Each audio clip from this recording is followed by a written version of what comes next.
live stream, episode 27. Today we're going to talk about PRI. We're going to talk about 2020 GT500 coming at you. But before I get too far into the weeds, let's make sure that you guys can hear my ass. And if you guys can hear me, make sure there's a nice little thumbs up. Give me a mic check 1, 2, 3. And hopefully I sound okay. Stop saying hi. Just make sure you can hear me. If you can hear me, we'll carry on with everything that happened all of last week. Sweet, sweet, sweet. Okay, so let's talk about the elephant in the room. GT500. GT500. GT500. GT500. Oh my God. So Lund Racing went ahead and went up to Michigan, picked up a Ford GT500. Ford GT500. Look, I'm out of it. I'm like all up, hopped up on Benadryl. And if I was ever going to be high or kind of out of it, this is as out of it as I get. So we picked up a GT500 and brought it to PRI. Now, PRI is like SEMA, but for straight people.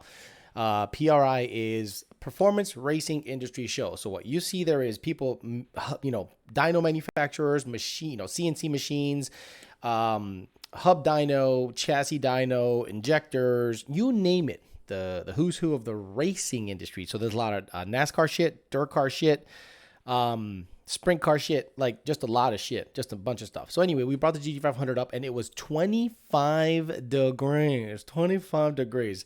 People want me to also talk about the comparison that was made between the performance package GT500 and the naturally aspirated Corvette. That would be interesting. I'll talk about that later. I don't think it's a fair comparison, honestly. It was almost like putting a supercharged Camaro versus whatever was available back then, which was a GT NA, and it just wasn't a fair comparison. But whatever. Let's just keep on going. So the GT500, everyone wants to know how it drives. If you've everyone's like, I love how people comment on my looks. If you guys are concentrating that much on my looks, you're gay. You're gay, plain and simple. So the GT500 drives exactly like a GT350. Like absolutely exactly like a GT350. Nothing different in terms of how it feels. And if you've ever driven a Whipple supercharged GT500, a Whipple supercharged GT350, it pulls like that. Now the big one is the DCT, the dual clutch transmission. Very good. The word that comes to mind is refined. I think Ford did a really good job in terms of how the transmission feels. Now the thing that kind of throws you off balance is when the transmission sounds like it's slipping, it's actually going faster. When there's a spark cut and subsequently a fuel cut, in between shifts, the thing pops in sport mode. It's actually cutting fuel, coming back on. So it sounds quicker, like a pop, but it's actually going quicker if you have a lazier shift for, audibly a lazier shift on the log. It would look like it would roll. Seems to be a quicker ET, but it sounds to the ear, it's like this thing's lazy as shit.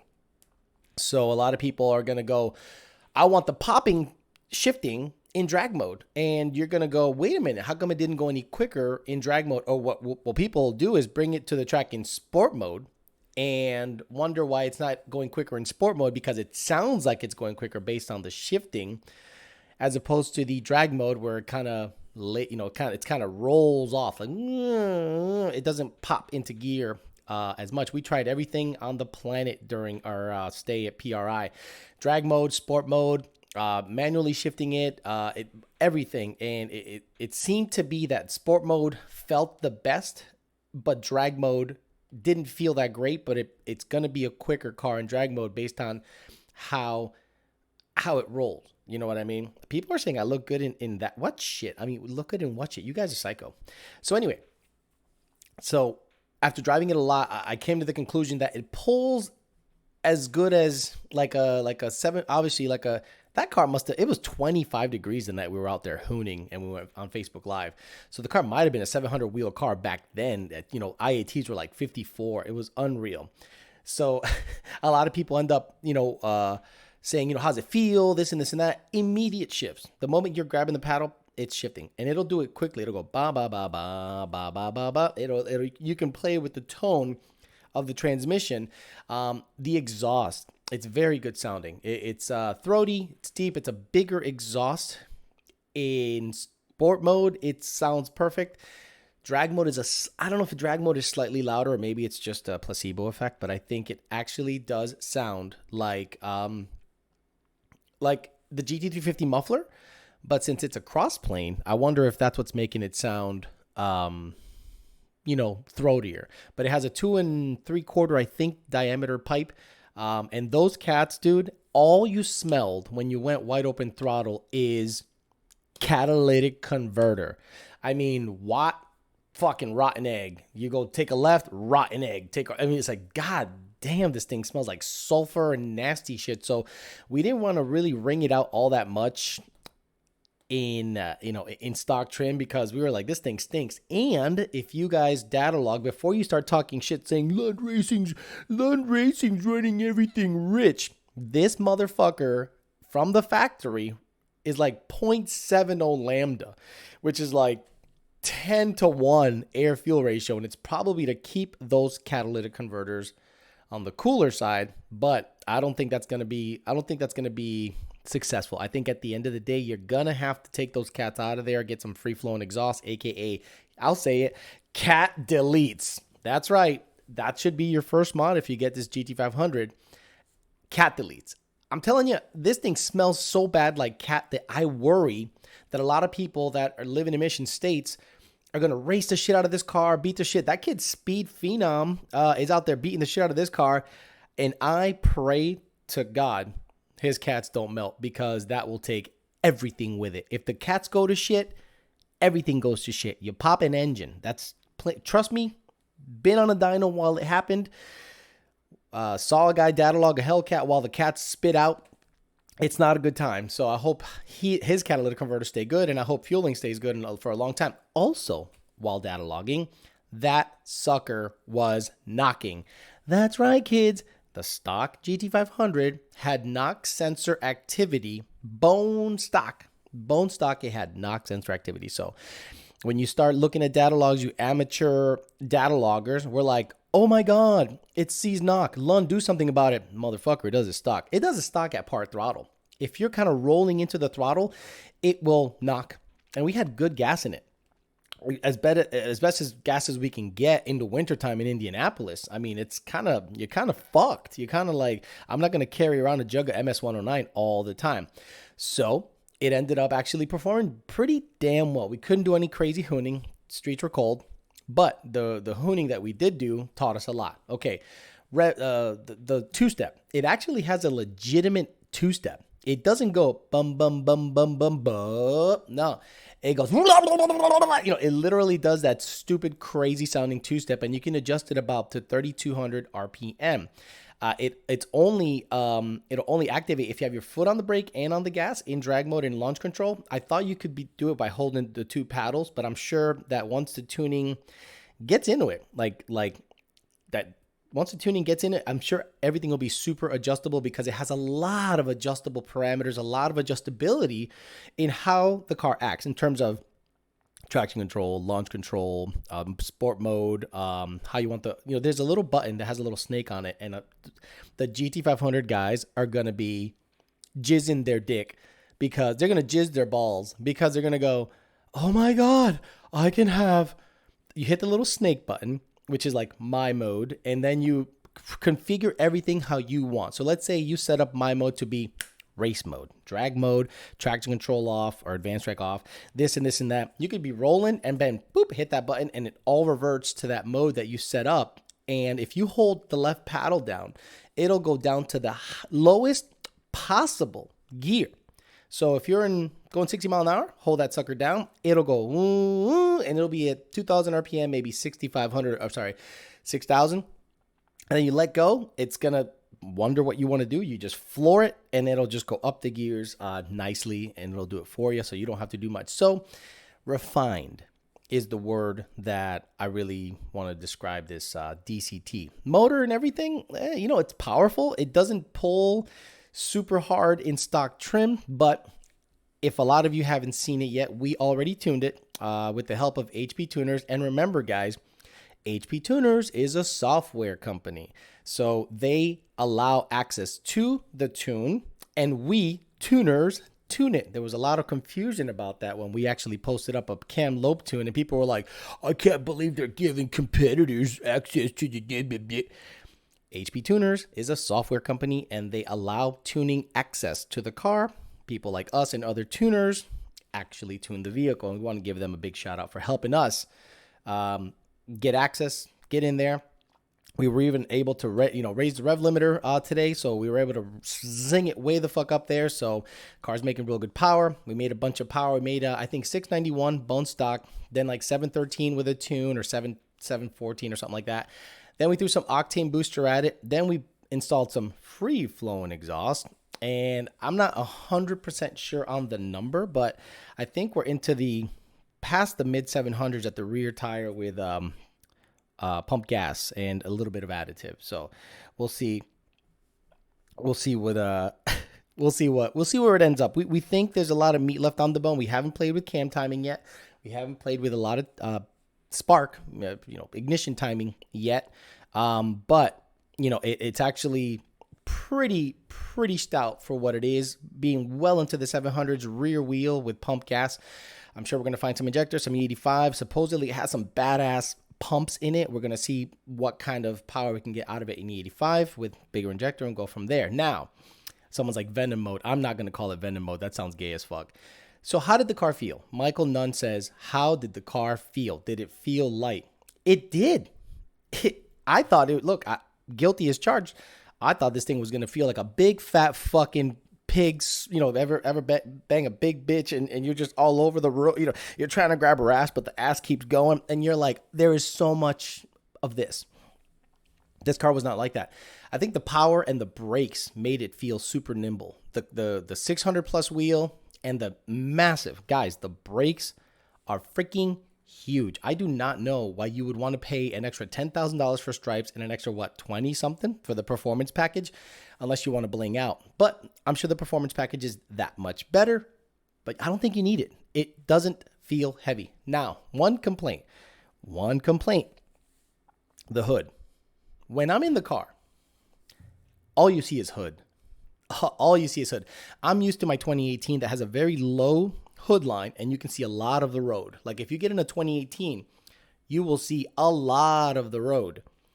When you get a 20 GT500, it's a hood. It's like, you're like, I gotta peek over this bitch. And if you hit the wipers, and then let's say you give it the little windshield washer fluid action, you're like, God damn, there's like this much between the road and the bottom of the hood. And you're like, there is a lot of hood there. So I wonder if that thing was, I wonder if that hood needed to be that bulbous. It looks like a W.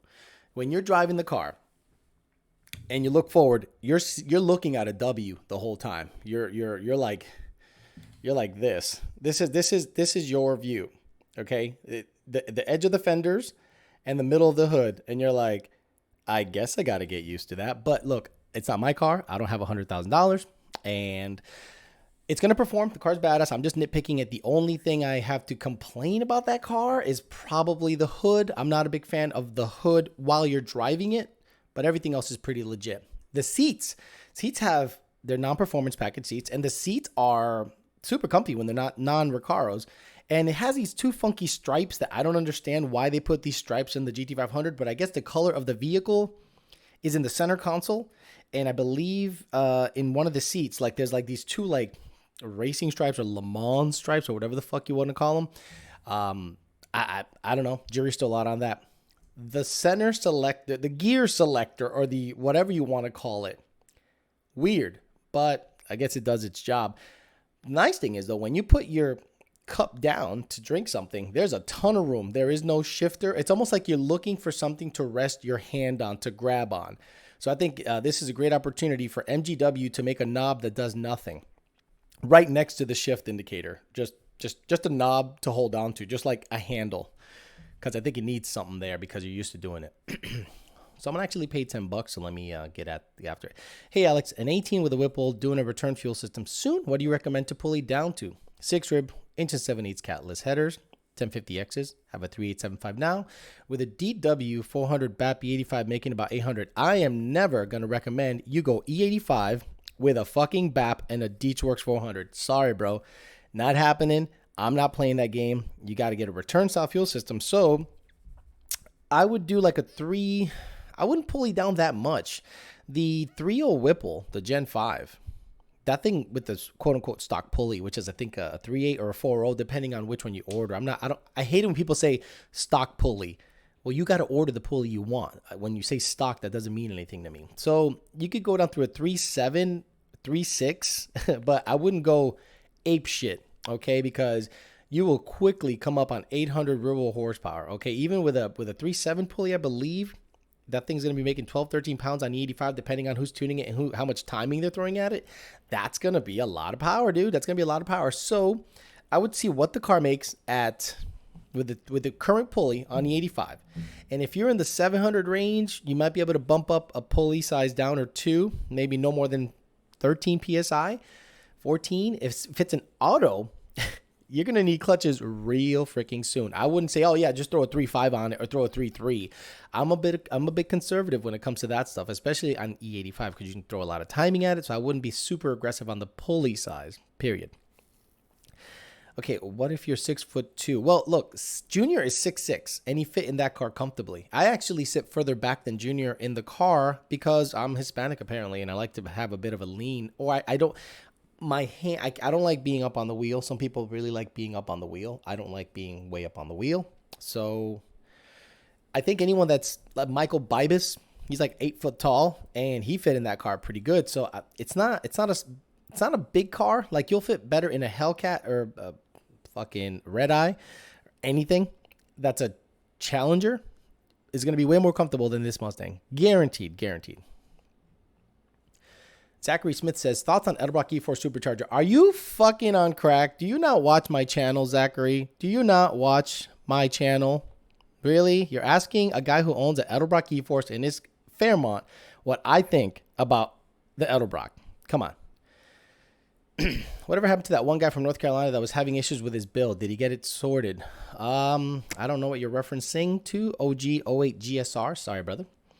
761 real horsepower and 603 max torque. Thank you. Yeah, honestly, we took the filter off just because that's a restriction. And I guess people got pissed off at that, especially people that don't know a goddamn thing about anything. We're criticizing the filter being removed. Understand this. This car's speed density. You could put you could take the cold air off of it and just have straight throttle body to air. And that will make more power because there's less of a restriction. So he was like, I don't understand why you're pulling the filter. Fuck face. It's because there's no restriction there. Now the car can breathe freely and do whatever the hell it wants. We did everything incrementally.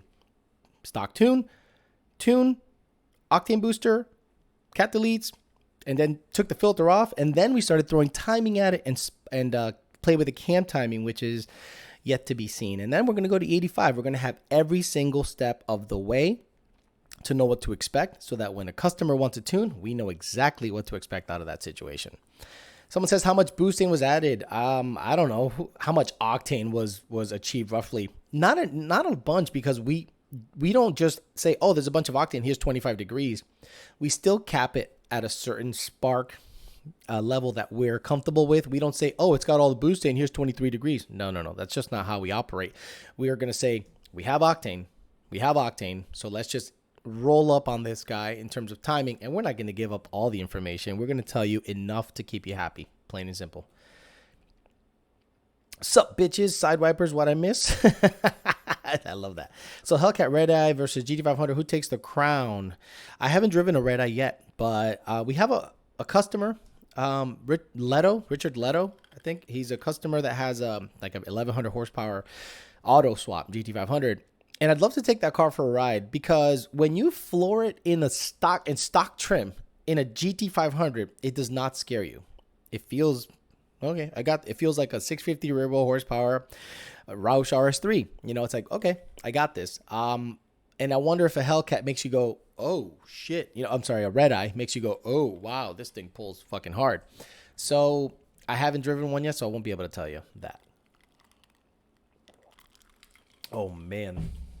My throat is fucked already. I usually can get through about half hour, and then okay, but right now my throat's shit. I think I got sick because I went from Indianapolis to Chicago. Oh my God, Chicago. You have the ugliest people on the planet up there in that airport. If the airport is a snapshot of the population, some ugly ass motherfuckers up there. Do you not watch my channel, Zachary? Really? You sound like a teacher. I mean, seriously, bro, what the fuck? How do you ask about an Edelbrock supercharger and my car runs that blower? Like, go back, sit your ass down, watch my shit, and you'll understand. Over the weekend, I guess I got like another 100 subscribers. Thank you very much. I guess because of the GT500, that thing did really well. But what, and you could see when people start going backwards and seeing your old videos, and then like they reply to a video from like 3 years ago, and they're like answering a question that has subsequently been answered since then. Like, you're not supposed to do that. I'm like, yeah, no shit. The video was fucking taken in 2017. Shithead. What do you think about, God damn it, this thing flies. You guys are just insane with your questions. So, Forest Fed Coyote says, 900 for lunch sauce. Yo, where's the poverty tune? Can I get a coupon code from YOLO? 900. So you're saying with an N-Gauge and a tune, which is like probably a remote session, which means you're supercharged. Yeah, it's about 900. So an N-Gauge, 450, and a remote session, and I think it's discounted. What the hell's so bad about that? Some of you guys are paying $1,500 for like a subscription service. Yeah, there's that shit. And you guys are okay with that. So what's $900? And you're covered for everything after that. If you pay for a remote session, you're covered for everything. E85, fucking blower, blah, blah, blah, blah. You're good for a long time. Honey Badger Shoot says, Alex, I ordered the Lund tune. How do I get about requesting you? Don't request me, please. Please, please, please don't request me. We're not going to be friends. We're not going to be boys. Let any of the tuners tune you. I am not going to treat you any worse or any better than Brandon, Dakota, or John. Just leave me alone. Just leave me alone. A lot of people think we're going to be like friends. What's up, bro? And I'm like, how can I help you, sir? I'm very professional when it comes to the tuning, okay? We're not going to josh around and kid around. Some people are like, why don't you give me the tune that you get Matt 60 or whatever? And I'm like, it's the same tune. No, you gave him special stuff. Oh, yeah, you're right. Let me reach into my bag over here. Oh, here's the tune. Fuck you talking about? Let me scroll all the way down so I got everyone. Dalton Herring says, hey, Alex, I got 2 questions. 1, what are your thoughts on oil consumption on the GT350? And 2, do you think a GT250 would see any gains with a Cobra Jet intake manifold? Do y'all raise rev limiter? I don't think we raise, well, yeah, we do, I think, but I don't, you got to understand, the Cobra Jet is going to flow, it's going to bring the power band up, but we're not going to rev it to like $9,000. It's not going to keep making power up there. It's going to roll over eventually based on the cams that are in that car.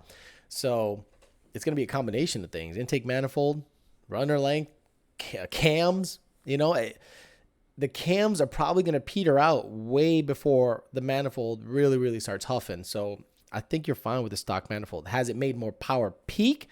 Sure, but it's probably way lazier down low than with the stock intake manifold. Stock GT350 intake manifold. So yes, it's been done. It does make really good power. We do raise the rev limiter, but it's going to be a little lazier down low. So do the pros outweigh the cons?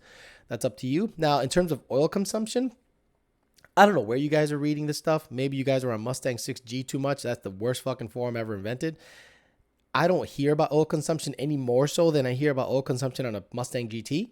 So I don't know where you guys are hearing this shit. Quite honestly, I've been around many GT350s. VMP had one, Lund Racing had one, and there's like 5 at Power by the Hour. Nothing about abnormal oil consumption. Riley Neufeld says, what do you think about Hellion making 1,000 horsepower on 93 pump with no octane booster? They needed a Fuel Extreme DI setup that cost about $5,000. I don't trust pump gas for anything. If they're doing that to sell you a DI system at $5,000, I'd rather get a 4 Innovations fuel system and injectors and still have $2,500 in my pocket. So yeah, I don't know what's the selling point of that. And you know, let's see that car be pulled at sea level. Let's see that dyno, that car go down to sea level, same tuner, same everything, and, have everything, at sea level, and let's see what that car makes there. I'd love to see that. But if it made 1,000 horsepower, great. Am I going to buy a $5,000 fuel system to run pump gas? No. When I'm going to make anything above 650 boosted, it's time for race gas. Whoa, who's hitting me up? I got to shut this thing off because I don't want this thing bothering me the whole time. And sorry if I'm sniffly, but I'm a little under the weather, so fuck you. If you don't like it, unsubscribe. Okay, so what the fuck, Alex? People are ugly in Chicago? Dude, ugly as fuck. Now, there's a lot of Puerto Ricans in Chicago, but I think it's the cold weather. It gives you like a permanent look like this. Just a nasty, like, everyone just has a shitty face, a shitty everything. I mean, there's some pretty ugly people. If the airport is a snapshot of the population, that's an ugly city. What kind of fuel system would be good for 1,000 horsepower? I mean, you're just talking flywheel or rear wheel. Rear wheel, look, it's been done a million times. 4 innovations, dual pump, maybe a triple pump if you want to be safe, and some kind of 1,000cc or 1,300 or 1,700cc injector dynamics, fuel injector clinic, and E85 or C85 or some kind of ethanol seems to be kind of the ticket. And about 20 pounds of boost, 21, 22, 23 pounds of boost. It seems to be the ticket to close to 1,000 horsepower, bro. Mine used 1 quart every 1,000 miles. You probably were one of those guys, Venomous Garage, that was like, I'm going to get special oil. I'm going to go get some AMSOIL because I saw something in a forum that made me goggle. And I'm here using Ford shit. And it's fine. It's just fine. I've never used anything exotic because, honestly, I think it's bullshit. I worked in the industrial field for a very long time in the industrial field. And nothing is run more, there's no more extreme conditions than a 350-pound boiler feed pump with oil bath bearings running at 3,500 RPMs constant for 20 years. You know what oil they used? Non-detergent 30 weight. Non-detergent 30 weight oil was used, and it was switched out. I don't want to say pretty often, but at regular increments, and it was tested because nothing is more important than electricity. Nothing is more important than a factory making money. And if those guys are using straight 30 non-detergent oil in their 300-something degree boiler feed pumps at 3,500 RPM for 20 years, a goddamn car doesn't need $300 oil changes. And you know what? Knock on wood. I've owned probably 20 vehicles since I was 18. I've never had a spun bearing. I've never had an oiling issue. I've never had anything directly correlated to the quality of oil I use. A lot of you guys love that snake oil salesman bullshit because in your mind, you're like, it's better. Have you ever washed your car? Have you ever washed your car and you're like, I could swear this thing's running better after I washed it, right? Because it's clean and you feel like, oh, it's just running better. Look at this thing. It's just cutting through the air a lot better. No, it's not, asshole. You feel better because you washed it and you know it's clean. Just like when you do an oil change and you think I bought $150 oil. The thing's sick and it's the most slippery synthetic shit on the planet.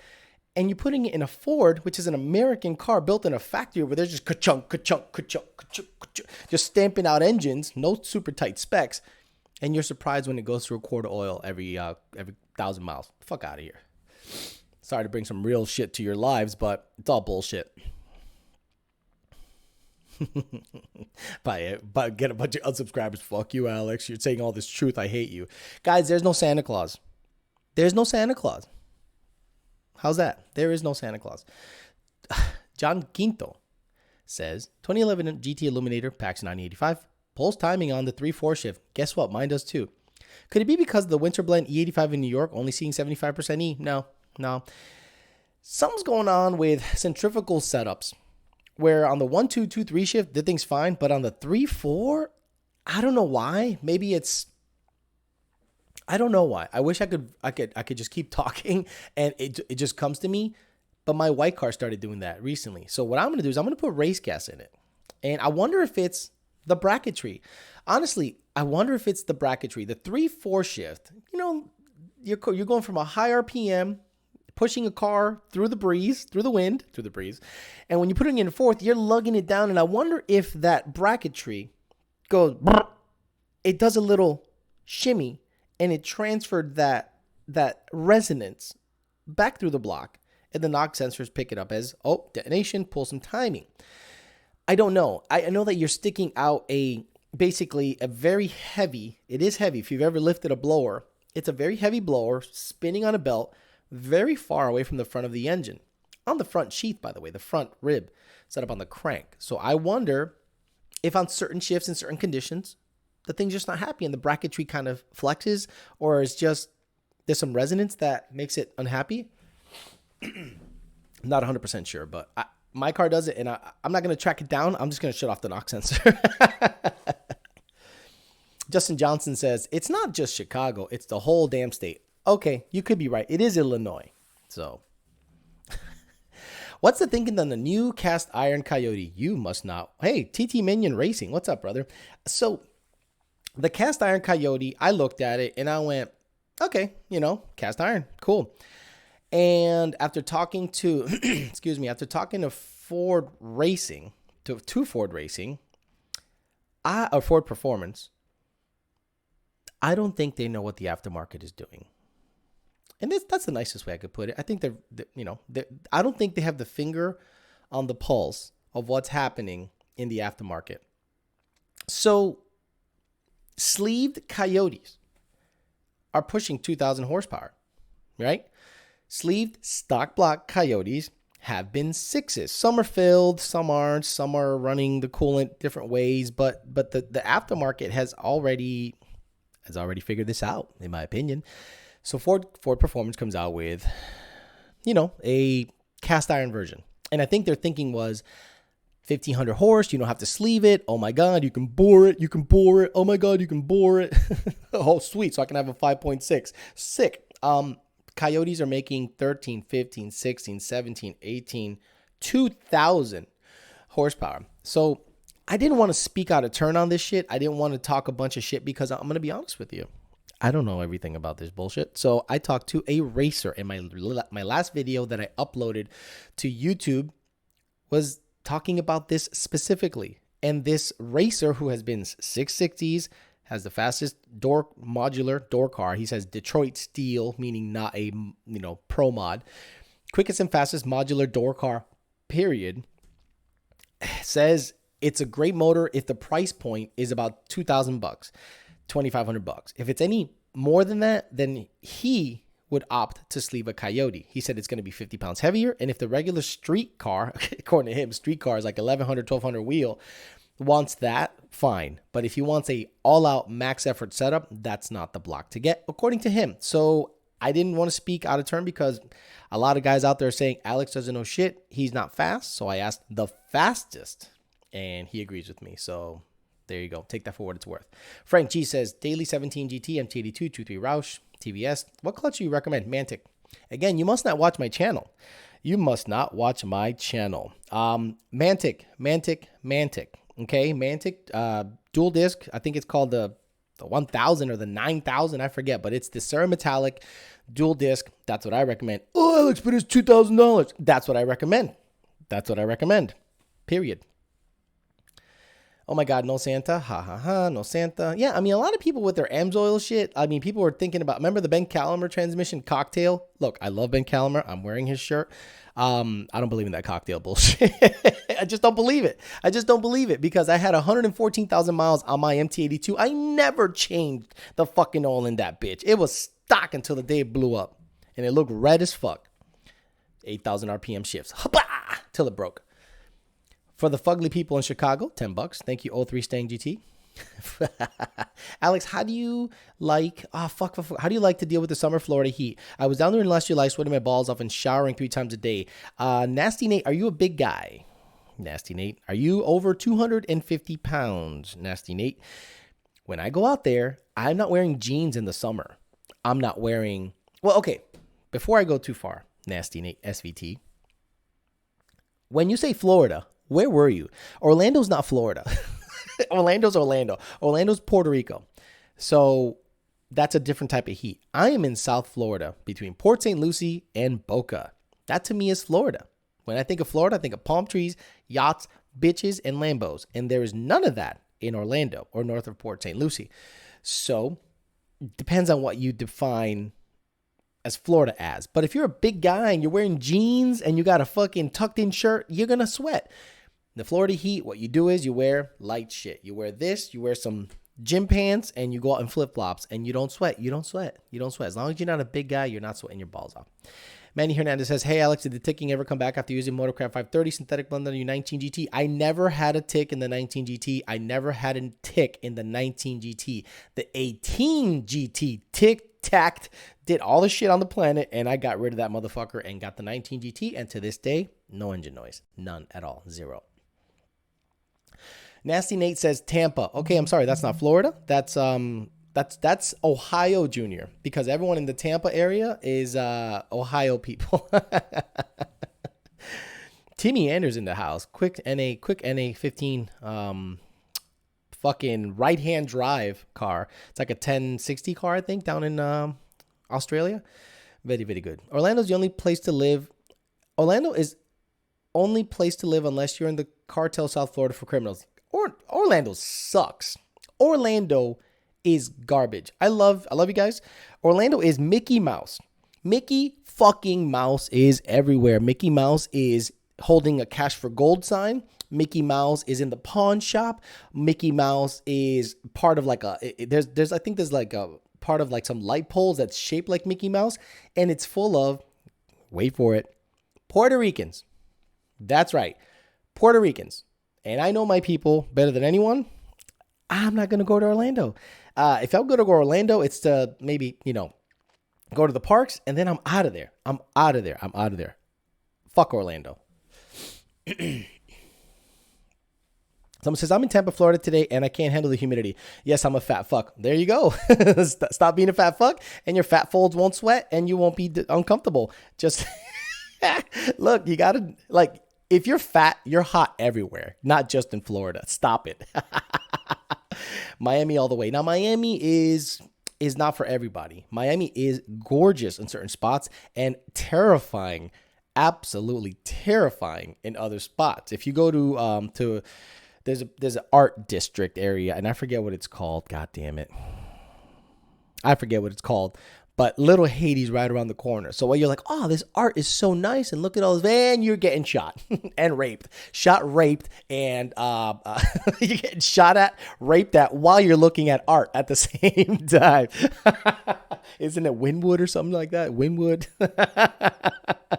Look at all this art. Oh, crap. And get fucking butt raped. And you're like, oh, it was an experience, honey. Just give him your money. Don't rape her mouth. Oh my God. Would you recommend a brand new supercharged from the factory? Look, guys, this is exactly how he wrote it. Would you recommend a brand new supercharged from the factory, or get a 2-3-year-old used one and add a supercharger in regards to warranty? You guys in your warranty, you guys care. Look, if you're a subscriber to my channel and you give a fuck about a warranty, leave it stock. And once it's out of warranty, modify it. Plain and simple. First out, if you're worried about a warranty, just leave the bitch stock until you're out of warranty. Marco Robles says, hey, Alex, I have a 15 Mustang twin turbo manual. Thinking of getting a JPC TH400 swap package. Would I need a new tune or PCM?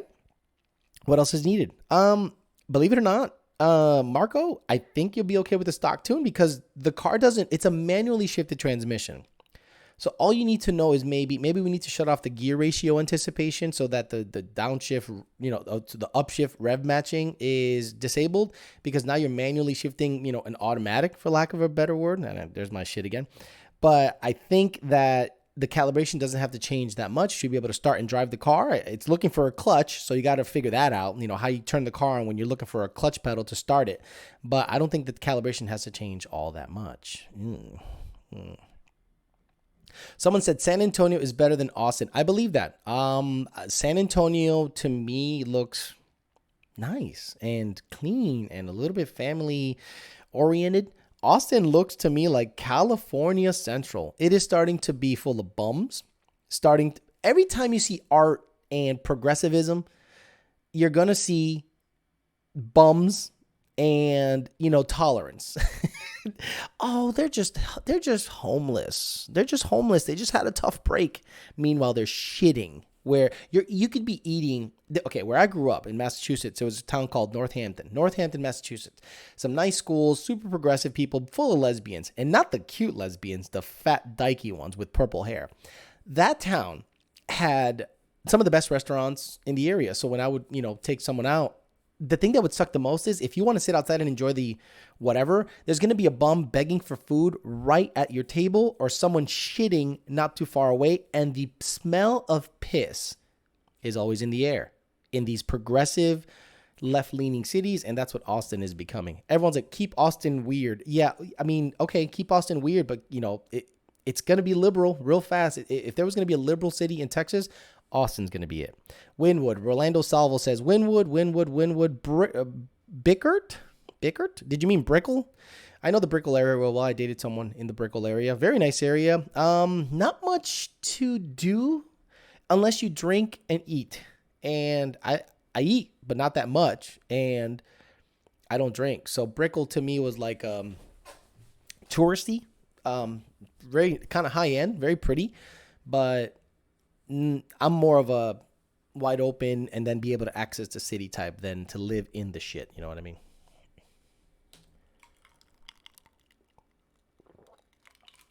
Can't us Florida guys get along?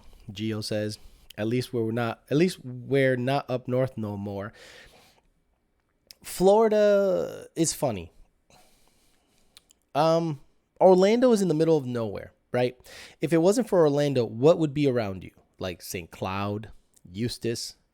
When I worked at VMP, I think they wondered why I didn't move up there. If you've been to that area, you'll know why I didn't move up there. There ain't shit to do. There ain't shit. Dude, if you live in New Smyrna Beach, unless you're a beach bum, I don't know what's there to do for a guy like me. Oh, but what about the track? Have you been to the Orlando track? There are more four-wheelers. They cater more to the four-wheelers and the Puerto Rican racers than actual fast cars. I'm kidding. I mean, look, it's just not the city for me. It's just not the city for me at all. I went there. I would visit my brother there when I would come down from Massachusetts. And the moment I got to West Palm, West Palm, Delray, Boca, I was like, yeah, there's a lot of Italian food here. Kind of an older vibe, Palm Beach County. So Palm Beach County to me, maybe I'm old, right? Maybe I'm old. Maybe I'm a bitch, whatever. But at the end of the day, I want to live somewhere where people will leave me the fuck alone. There's good food and there's access to money because there's money here. There's a lot of money here. Give me that money. Find me a sugar mama. Know what I'm saying? Good luck. She'd have to be 90. Face like this. Aaron Brown says, 93 Fox body with a built 331 stroker, built trans on nitrous. Comes with a spare 400 and extra set of wheels. Plan on Coyote swapping it down the road. Is it worth buying for $7,000? Yeah, I wouldn't. It depends how the body looks, but a 331 stroker with some nitrous is probably into the nines easily, right? And to build a Coyote to go nines is going to cost you $15,000 plus dollars. So yeah, pick that bitch up. And if it's a decent body and clean, and it's set up for drag racing with some juice, it's probably going to go nines. And to go nines with a Coyote is going to be like double that cost. So yeah, pick that bitch up. I'd pick it up in a heartbeat. Matt A says, S197 Gen 2 RMT82. I just got some Crusader shocks and strange fronts. Do you have any recommendations for shock settings? Mainly street car, some track time in spring? Thanks.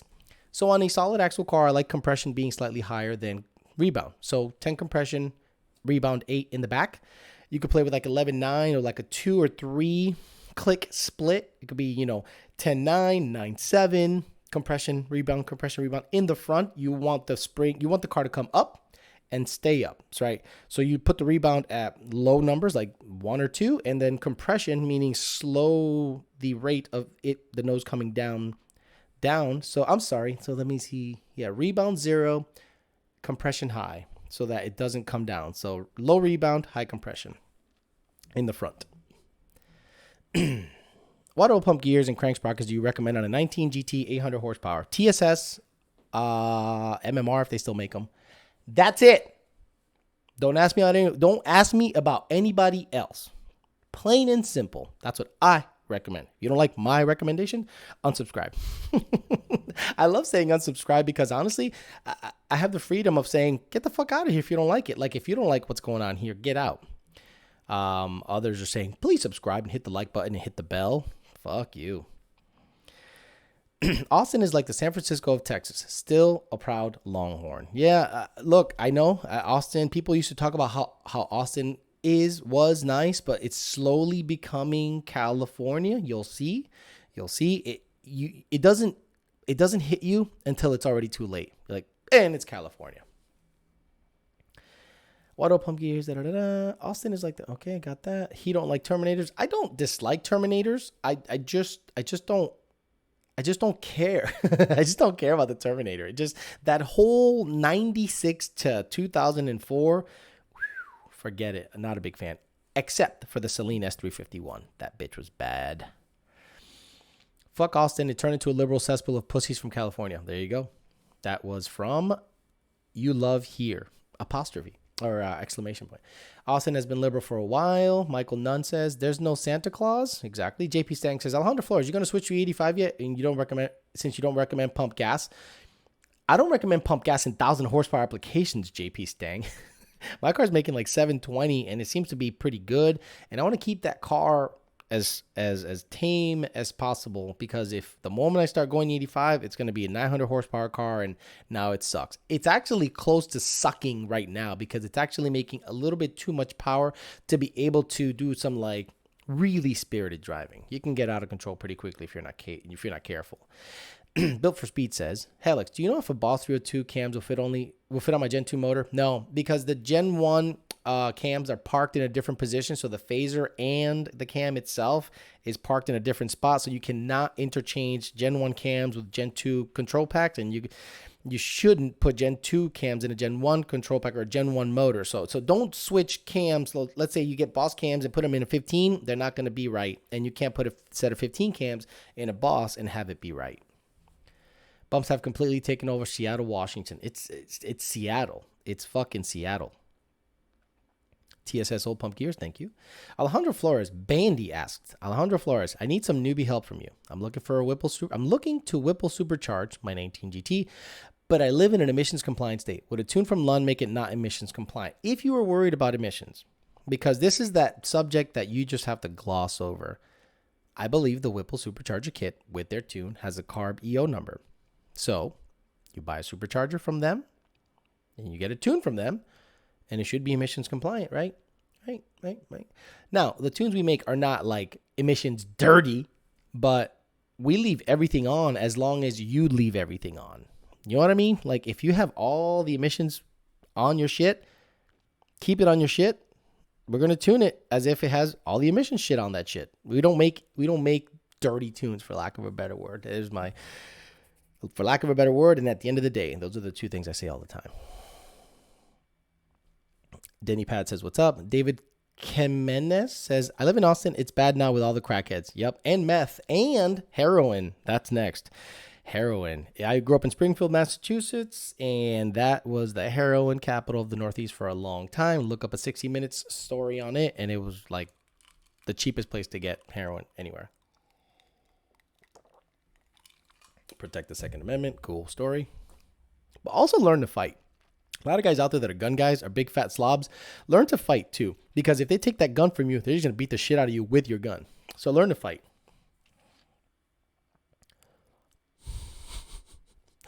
Oh my God. What's your thought on the new supercharger from VMP Odin for 18 to 20? I think I talked about it before. At max effort, it's good.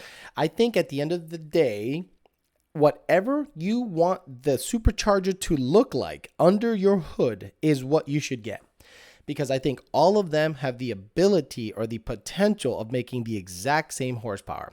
Edelbrock, I run Edelbrock because I love the TVS, and in my opinion, Edelbrock is the best TVS cased front feed blower. Whipple has their own thing, and I think VMP via Magnuson has their own thing, and I think at the end of the day, it's going to make more power. It's going to make enough power to blow your shit up. So I don't think one is much better than the other, but when it comes to TVS front feed, I'm an Edelbrock guy, period. What's up with the Blue Goose lately? Feeding geese. It's in hibernation. It's chilling. It's chilling out in case someone come close to breaking that record. We'll turn it back on and go beat that record. Well, we currently hold the quickest and fastest 6R80 on the planet. And if you want to add IRS, Ford IRS, do that too. But I guess there's people shooting for the record, and if they happen to come close or beat it, boom, turn that bitch back on, go out there, beat it, put it back in hibernation. It doesn't have to come out. It's just chilling. Bandy says, thank you. I had to ask that because I read exactly what you said on some forum. This is why I come to you for the right info. Thank you very much. You're welcome, sir. Alejandro can catch these hands all day. Okay. You know, I don't mind fighting. I don't look for a fight. I'm actually really good about getting out of fights using my words. But if it comes at me, yeah, no problem. Like, okay. I get a little smirk. I'm like, all right, we're going to fight. This is good. But unless I got a problem with you, there's no reason to fight. But if you want to throw hands, let a brother know. Demon Gall says, can you run a Gen 1 timing and heads with a Gen 2 ECU? Technically, you can, but the cams are going to be in the wrong fucking spot, so it's not going to run right. But technically, it'll run, but it won't run right. So I know people have done Gen 2 cams in Gen 1 and left the intake cam at 0 because it's like already 30 degrees. I think, what is it, advanced? So people just leave the intake cam at 0, and the exhaust cam is exactly the same. The phasers are different, so keep Gen 2, Gen 2, Gen 1, Gen 1. That's the easiest way to do it. Supreme Alpha Male will dominate all of you. Okay. Narcan is crazy. I don't know what the hell you're talking about. JP Stang, Alejandro Flores, given the weight of the 2020 GT500 versus your 19 intake off 40 and take off from 40 to a 140, will the 500 take you to Applebee's? Nope. So the GT500 stops pulling in stock form. Understand this, in stock form. It stops pulling right at about 7,000 RPMs, and then it just revs. But with a tune and some free-flowing exhaust, that bitch kept moving. So it's interesting how you can definitely, with a tune, with a tune, you can definitely pick up some jam and open up let that sucker breathe. Absolutely. But in stock form, the GT500 versus my 19 should pull on it at the top end because the centrifugal keeps pulling, dude. Pulls, and pulls. The 500 lays over. Now, the DCT might be the great equalizer. If I fuck up on a shift, that DCT won't. So, I don't know. It'd be a good race, but it's already not stock anymore, so it doesn't matter. Right now, it'll gap the shit out of me because it makes 760. Like, easily. Great. George Romero says, actually, let me make sure I got, someone said that I might have missed the question, so I'm going to get after it. Thoughts on Andrew Yang? I don't know who that is, poor boy. Aaron Brown says, so that 331 nitro setup would be the sauce? It would be pretty good. 9-second combo, on paper anyway. What's up with the Blue Goose lately? I already answered that. Can you run Gen 1 timing? Got that. And Andy L just gave me money for no reason. And Big Stewie says, found a 08 to 09 GT500. I'm looking to buy. It has a tune and Whipple and exhaust. 1 3/4 long tubes. Should I be worried about that size header? Nah. Dude, stock man. Cletus, you know Cletus? His GT500 motor has had the stock logs in it forever, and it's been fine and made a bunch of jam. Don't be that afraid about the stock manifold. Yeah, it'll breathe better with it, with long tube headers, but 1 3/4 fine. Are you going to go to Texas 2K in 2020? If so, I'm trying to get the sauce from the Fairmont in my 19 GT. I'll be there. Again, if you're not a fan of my shit, I don't know why you're asking these questions, but yes, I'm registered to race in street car and get my shit pushed in by every turbo Coyote out there because it's going to be nasty. John Munn in the house saying good evening. Let's keep it. Are you drinking, John? If not, you're good to go. If you've had a couple of old fashions, stay away from the keyboard. I love John. John gets great. When he's got a couple in him, fucking fun as shit, man. Had a great time at PRI with him. Him and a supercharger manufacturer were talking some mad shit. I love it. I was just sitting there like watching this guy. Wow, this is great. Aaron Brown says, are you going to Texas 2K? I already said yes. Very good, very good. Black Sin says, Alejandro Flores, the VMP Odin has a huge air inlet. Does that make a difference over the rest? Again, Black SNSHYN, so does the Whipple, so does the Edelbrock. I'm telling you guys, the magic is not in the inlet per se. It's closer to the rotors. That's where the magic is. And some people found that out the hard way. FBO, no cats, 15 GT on 9 octane with a Vortec JT possible. On 9 octane, it's going to probably knock a shitload. I'm just answering your question. How much horsepower and torque would my 2012 GT Shelby GT500 realistically make max out on a stock blower with full bolt-on E85 setup? Thanks, G, for all your advice. Close to 600, maybe high fives. I don't think it's going to be that much more.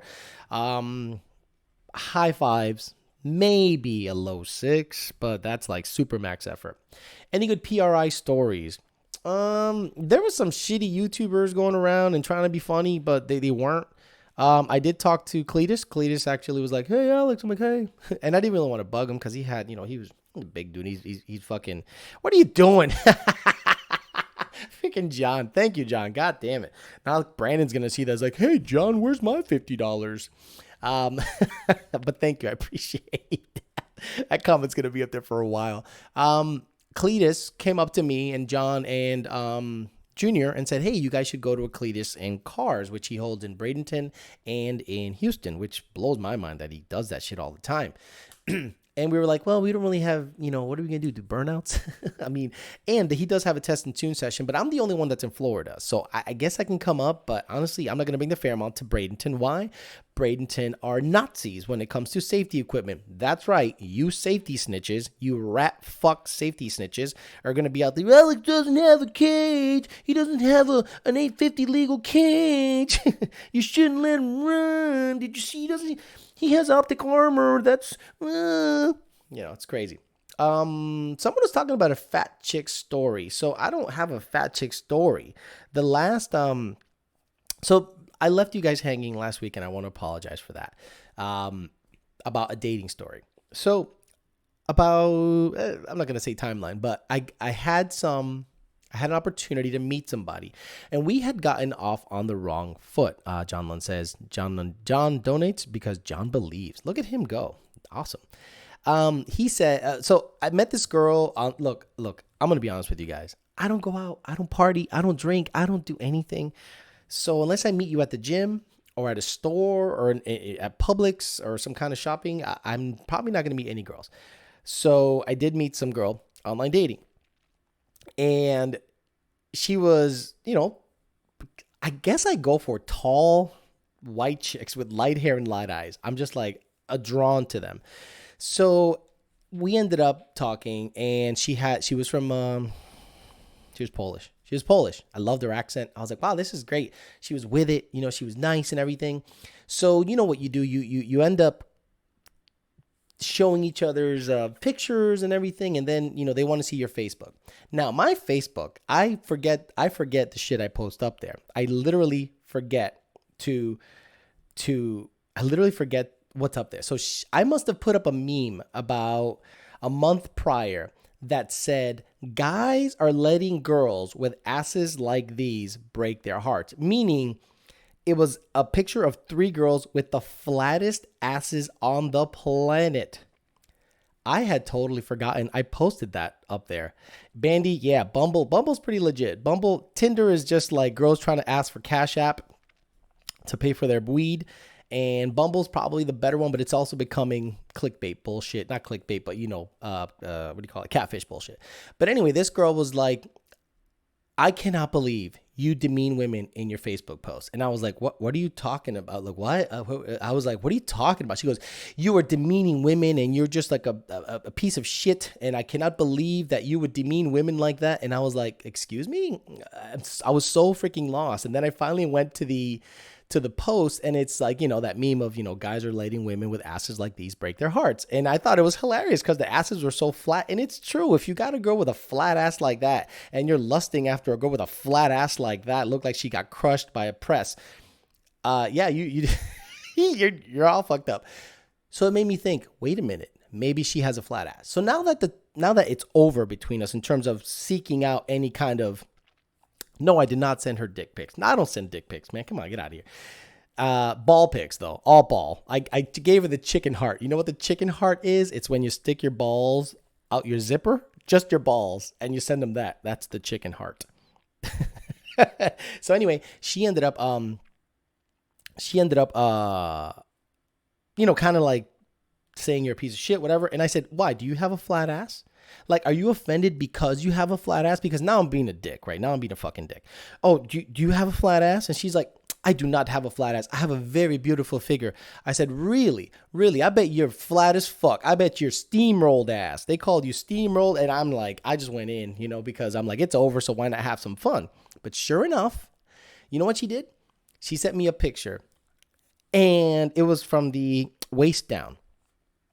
I'm telling you, this ass was A1. I was like, holy shit, I done fucked up. Because this ass was the kind of ass that you just go out with her for that ass. So that went away. All right. Fast forward about a month later, and guess who I come across in my life? This person online. And like on Facebook, it was like suggested friend. And I was like, hey, you know what you do? You kind of do the wave like, hey, I'm right here. Just because that ass was legit, dude. Oh my God. So anyway, I was like, a little hi, hey, see if I can get in that ass sometime. And she actually replied back. She goes, hey, Alex, how are you? I'm like, hey, how you doing? She goes, we got off on the wrong foot. And I liked you a lot. We had good conversations, and maybe I was a little sensitive about that post, but I really am against men demeaning women in any way. And I was like, well, it's a meme, so it's not really like I was doing it. I was just, like posting it. So she was like, yeah, okay. I get it. She was Polish, so she didn't really get the American meme, what they are. So we talked a little bit, and I was like, maybe I can meet that ass. Because at this point, I want to meet that ass, don't really care that much about the person. So everyone's like, John Sr.'s left to chat. No, he loves these stories, I think. I don't know. Who knows? So we met up, we set up a time and place to meet. So sure enough, I went down and met her. Now she was sitting the whole time, and I was like, I got to see this, man. I got to see this, see what's going on. So we're talking, and we're having a good conversation. We're having a good old time. She kind of had a loose fitting blouse, top or something. She kind of had a very loose fitting, and I hate that. I want to see your body. But she ended up, having a loose fitting top and sitting the whole time. So we're sitting, and then she goes, I got to go to the bathroom. So I'm like, here it is. Now I'm going to have an opportunity to see this ass. But when it was like the light wasn't right, it just didn't hit. And I looked back, and she ducked up behind some chairs, and I'm like, God damn it. I can't see that ass in person. Damn it. So she came back, and I tried to see it, couldn't see it, whatever. Talked. So then she's like, do you want to go for a walk? Yeah, let's go for a walk. So we go for a walk, and I finally get to see that ass. Dude, it was like this. I don't know what ass she sent me, but that ass was flat as can be. I could not believe it. And then finally the wind hit her right so that the blouse was a little tight on her, and she looked like a walking muffin. And I went, fuck. I just fucked up. I just wasted time.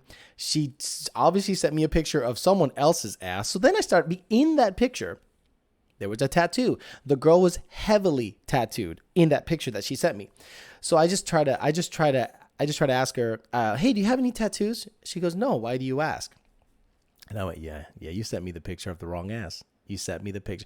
So I kind of got catfish in a long-term thing. I think she picked up half of the meal, but yeah, she basically got mad over a flat ass picture, and then had the flattest ass on the planet, and was kind of like skinny fat, like a walking muffin. And that was my story about the ass. She wasn't overweight. She just, the ass was not hers. And I was very, very disappointed. Oof, that could have been good, but it wasn't. I think I had another story about another thing, but I'll see if I can remember it. But that ass story was legit. Just catfished she ass catfished me. Ass fished? She ass fished me. Dude, that's like the worst thing you could do. Like, I mean, legit. Yeah, exactly. 3-star and 2NR says she ass fished you. So I have been ass fished. That's right. Meaning she drew me in with the booty, never showed me the booty until I had already paid the meal, and I was in there, and I was like, oh my God, I just paid for a flat ass meal. No, thank you. Shannon Dugan says, big balls dipped in mayo. Alex, were you about to go off last week why track racing is dead, then got distracted about snitch-ass motherfuckers?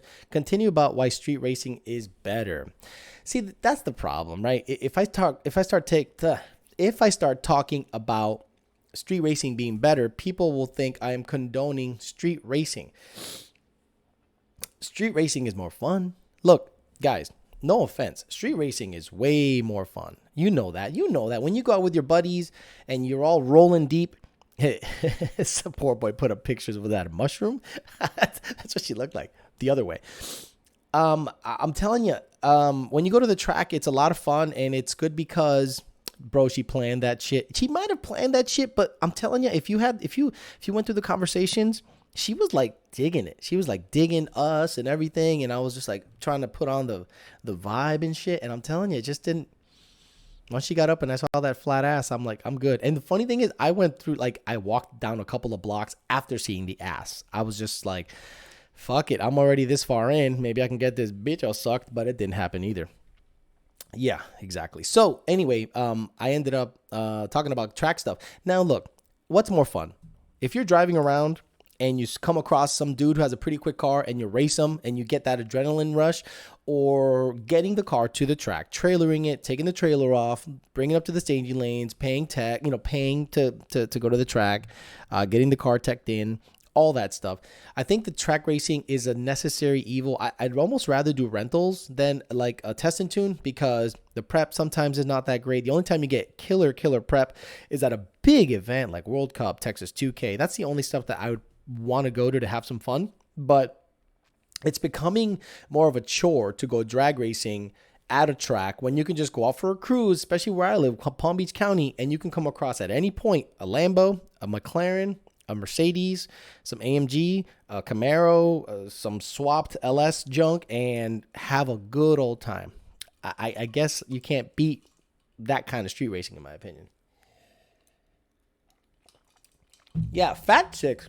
I'm sorry, geez, that sounds terrible. But big girls, take a picture from the top down. So online dating is funny.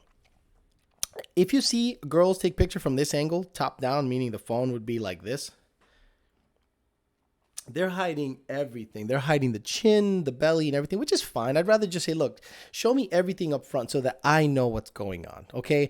If you queers come across me on online dating, I'm a pretty well proportioned dude. And here it is. Here's my top to bottom pictures, front, side, back. Here's my face, chicken heart, and then there it is. But the girls do the filters, they do the angles, they do everything. The crazy eyebrows, the eyebrows are getting thicker and thicker nowadays, huh? Like one of these days you're just gonna see one fat eyebrow across the shit. It's gonna be sick.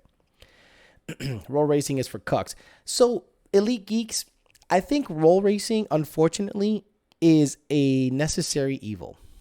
Think about it. Some people build their cars just to roll race. Now I don't. I'm a dig guy, but there is no dig racing on the street anywhere in Florida. Maybe up north, but not, like Orlando, but nothing in South Florida is a dig race. Nobody sets their car up to dig race. Everybody sets it up to roll race. So what are you going to do? Not race anybody, or at least catch a roll race here and there? It's a necessary evil. I don't prefer it, but at the end of the day, you're going to have to do what's popular in your area, and if you're not, then you're not racing anybody and you're just sitting on the sidelines. Andy L says 460 big block with bolt-ons, heads, cams versus a Coyote with bolt-ons. What's done to the 460? What compression? What gas? What cam? What intake? Just a shitty question. Love you though, but I mean, it's just a stock 460 big block versus a Coyote all day. Alex, check my previous unanswered paid question. NG Nichols. Alex, ordered a Frankenstein's new Predator non-intercooled intake manifold for my twin-turbo GT350 build. Why? Why the hell did you do that? $4,000 or $5,000? All I need to give it to you guys enough info for the base startup file once I get it installed. Just I don't know. It's just an intake. It's not anything special. We'll probably tune like a Cobra Jet, honestly. It's just going to be like a Cobra Jet. Like here's a Cobra Jet file. Actually, the throttle body is going to determine most of the shit. So if it's a stock throttle body application, let us know. And We'll probably have similar cam timing to what a Cobra Jet has, and then go from there. But why'd you buy a $4,000 intake? Oof, fuck me. You could build an LS notch with that. I'm trying to cuddle up with fat girls this winter. I don't care about a woman's girth as long as I know going in that's what you look like. If you come across like this skinny little angel and then all of a sudden I meet someone who isn't, I'm going to be a little pissed off about that. I'm going to say, look, you're wasting my time because you're lying, right? You're lying. You're lying. Did you think your personality was just going to like overpower your looks? 9 times out of 10, no, we are physical first. Now, if you're chubby, super sweet, take care of yourself, and you're nice, you have a nice personality, then and we know that going up front and we still meet you, that means we're really interested in what we saw. So don't play with people like that. Pancake booty story was hilarious. Thanks, Josh. Yeah, I mean, I felt bad because once she got up, I went, oh my God. Oh no, she has no ass. Like negative ass. You know, when you draw too much from your bank account and there's a big negative number in front of that shit, that was her ass. Street racing is a blast. Roll racing is destroying it though. Honestly, eat my poopy pies. That's his name. Eat my poopy pies. Roll race is what is popular here. So unless I want to just sit in the sidelines and not do shit, I'll just stick to the track stuff. And if I'm not going to put a 15-point cage in that thing. So if they're like, you can't run this thing at the track, then I'm done. Fuck it. I'll just fucking get ice cream in it. JP Stang says, we take a trip to Mexico to roll race. Fun as shit. Exactly. Just have fun. Shut up, you know? Do you have a story about the baddest chick stories? The baddest chick stories. I told you about that. I told they were all Tiffany's. Every girl that's named Tiffany that I've ever gone out with has been really bad for me. Really, really bad for me. And they're usually the hottest chicks. The hottest chicks. And yeah, I already said that story last time. So go back to another episode and we'll talk about the Tiffany's.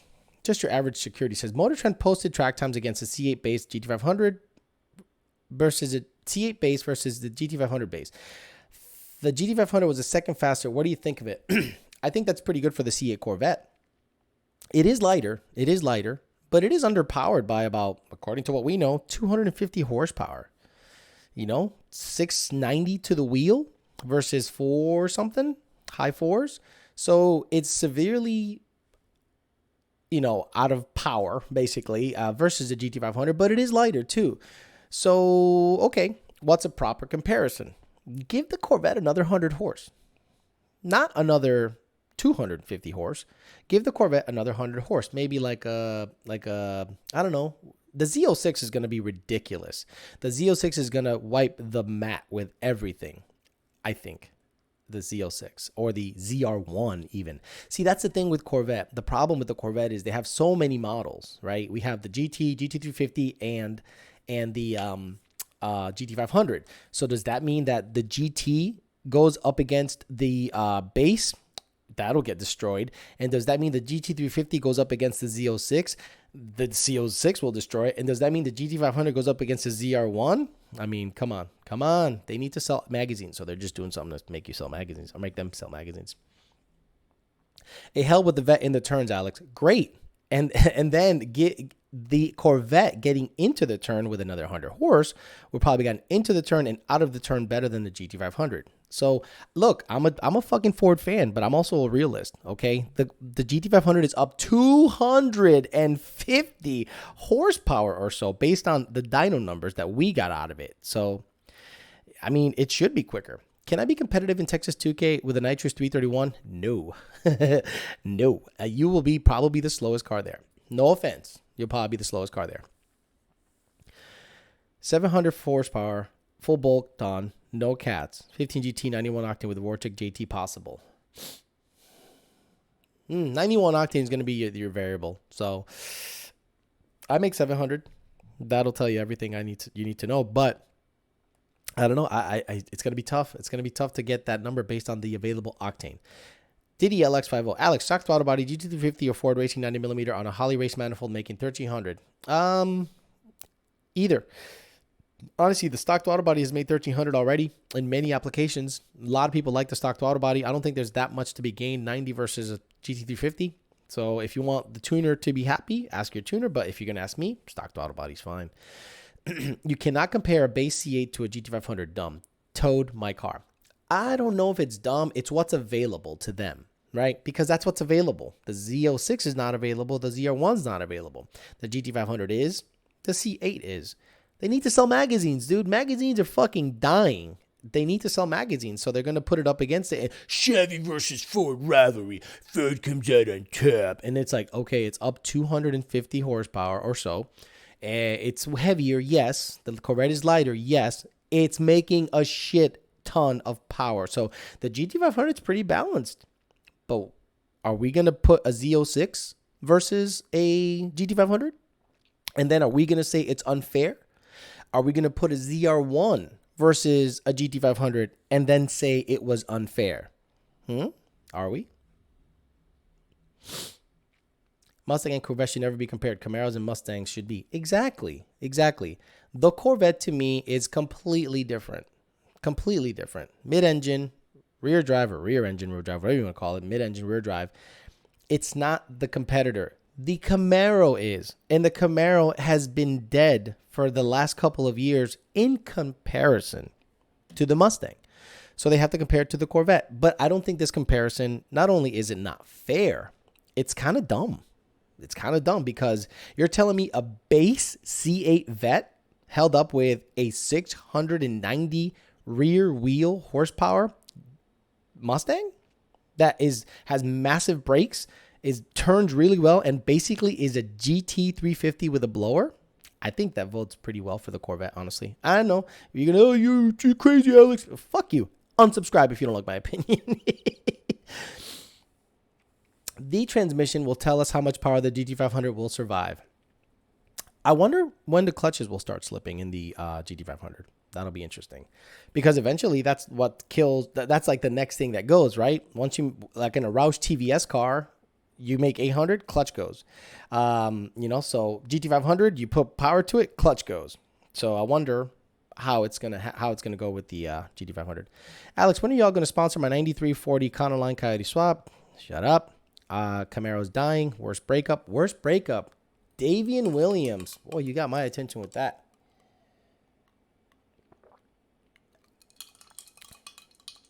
I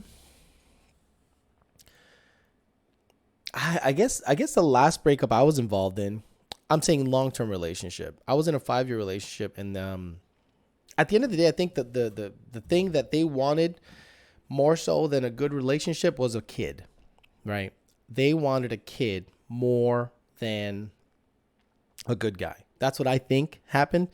So I think a lot of subsequent things that happened during that relationship were centered around that. And you guys got to be in sync with shit. For me to have a kid, that's going to take everything. All the stars have to align. But actually, we were talking about this, me and a friend of mine. Actually, today we were talking about this. Sometimes people have kids just to shut the woman up, right? People have a kid just to say, here you go, wife. Here's a child. Fuck off. I'm going to go make money. Come home. You're the housewife. Now, okay, that's what you would call traditional, right? Like traditional wife, stay home, man brings home the bacon, raise the kid, she gets older, divorces your stupid ass, and then that's it. But my last relationship, I think, ended because we just both wanted different things. I wanted to go racing. I wanted to grow professionally. I want to make money, a lot of money. I want to be in this industry. I want to go fast, and that's what I was concentrating on. And if you're not on the same wavelength, shit goes downhill. That person, I think, wanted a kid more than a good person to have a kid with. I guess that's the best way I could put it. What was the chick you were dating when you first moved to Florida? Yeah, that was my last girlfriend. That was the 5-year relationship. Before that, I was in a 10-year relationship and then a 5-year relationship. The Ford GT is what should be compared to the Corvette. That's Chevy's so-called supercar. Exactly. Alex Cadell says, when are you guys going to raise the compression ratio from 9 to 5 to 11? I think that bitch is going to be nasty like that. Honestly, this is what I think it's going to happen with that GT500. We're going to go make power with it, run 9s on the 85, and sell it. it's not one of those cars you keep. It's just not. We're going to have like 500 customers with GT500s so we can live vicariously through them and get that sucker off the books. That's what I think is going to happen. I think your dream girl you'll meet at a track or through your work. I don't want to meet a track girl, Gio. I told you that. I told people that already. Like, I don't want to meet a girl that's into cars like I'm into cars. Like, not at all. If she's gonna be into cars, it'll be like light, but I want like someone pretty and nice and does their nails and shit. I don't want a car chick. I dated a car chick. It was not a good match at all. Would you get with a girl whose kids are grown? Yes. So I'm 41 years old, about to be 42 really soon. And yeah, I mean, dating an older woman has its perks. They got their shit together. They're over the bullshit. They're over the high school bullshit. They're not into baby fever. They're like, thank God my kids are gone. That's the one that kind of is going to be your ride or die at the end of the day, at my age anyway. To date someone in their 20s, that's fine, as long as they don't want no more kids. But that's really tough because they usually want kids. Dating someone in their 30s, again, kids.